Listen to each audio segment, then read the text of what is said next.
Hello everyone!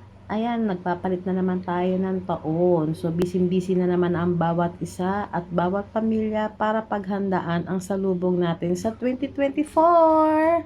At dahil likas nga sa ating mga Pilipino, ang mahilig sa mga matatamis, kaya ito muna ang ating unang i-prepare para sa salubong natin bukas. At dahil nag-crave ako ng mango graham, kaya ito muna ang ating dessert para bukas. At syempre, hindi mawawala ang buko salad. Ayan guys, talaga naman, nakaka-excite ang ating salubong bukas.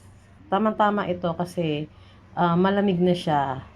Kapag ihanda na natin siya bukas, ayan, nagyayelo kasi talaga naman napakasarap pag malamig ang ating dessert.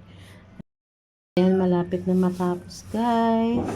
Tapos imekos-mekos na natin ang ating salad, mga insan. At tapos lagyan na natin siya sa mga container para ilagay na natin siya sa ref. Ayan guys. Palamigin na natin siya. Thanks for watching!